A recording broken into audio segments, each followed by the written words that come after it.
नमस्कार, मैं तृप्ति Bhatnagar, energy healer एवं कोच। स्वागत करती हूँ आपका अपने शो हर दिन कुछ कहता है में जानने के लिए जुलाई 27 का खास पाठ। सपने वो नहीं होते जो हम सोते समय देखते हैं, बल्कि सपने वो होते हैं जो हमें सोने नहीं देते। यह विचार है हमारे 11वें राष्ट्रपति डॉक्टर APJ कलाम के, जिनका 27 जुलाई 2015 को IIM शिलोंग में व्याख्यान देते समय निधन हो गया था, जिन्हें बैलिस्टिक मिसाइल और प्रक्षेपण यान प्रौद्योगिकी के विकास के कार्यों के लिए मिसाइल मैन के नाम से भी जाना जाता है। वे भारत के 11वें राष्ट्रपति थे। उन्होंने सिखाया कि जीवन में चाहे जैसी भी परिस्थिति क्यों न हो, पर जब आप अपने सपनों को पूरा करने की ठान लेते हैं तो उन्हें पूरा करके ही रहते हैं। वे एक उत्कृष्ट वैज्ञानिक और इंजीनियर थे, जिन्होंने भारत के अंतरिक्ष और मिसाइल कार्यक्रमों में महत्वपूर्ण योगदान दिया। डॉक्टर कलाम 2002 से 2007 तक भारत के राष्ट्रपति रहे। वे अपने सरल और प्रेरणादायक व्यक्तित्व के लिए जाने जाते थे और युवाओं के बीच बहुत ही लोकप्रिय थे।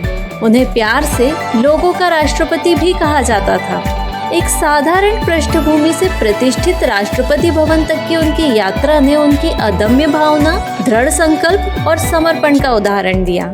डॉक्टर कलाम ने भारतीय अंतरिक्ष अनुसंधान संगठन यानी इसरो के साथ काम किया और भारत के पहले उपग्रह प्रक्षेपण वाहन के विकास में महत्वपूर्ण भूमिका निभाई, जिसने 1980 में रोहिणी उपग्रह को पृथ्वी की कक्षा में स्थापित किया। इसके साथ ही उन्होंने 4 दशकों तक रक्षा अनुसंधान एवं विकास संगठन DRDO और इसरो को संभाला और भारत के नागरिक अंतरिक्ष कार्यक्रम और अन्य सैन्य मिसाइल के विकास के प्रयासों में भी शामिल रहे और अग्नि और पृथ्वी मिसाइलों के विकास में महत्वपूर्ण योगदान दिया। राष्ट्रपति पद से निवृत्त होने के बाद डॉक्टर कलाम ने विभिन्न शैक्षणिक संस्थाओं में व्याख्यान दिए और छात्रों के साथ संवाद भी किया। उन्होंने कई प्रेरणादायक पुस्तकें भी लिखी, जैसे विंग्स ऑफ फायर, इंडिया 2020 और इग्नाइट माइंड्स। डॉक्टर कलाम को उनके योगदान के लिए कई पुरस्कार और सम्मान मिले, जिसमें भारत रत्न, पद्म विभूषण और पद्म भूषण भी शामिल हैं।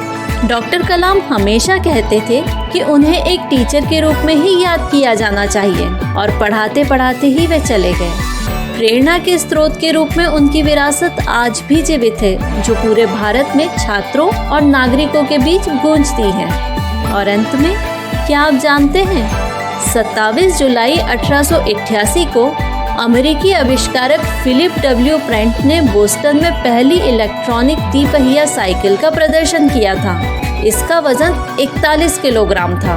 और 27 जुलाई 1994 को निशानेबाज जसपाल राणा ने विश्व शूटिंग चैंपियनशिप में स्वर्ण पदक जीता था।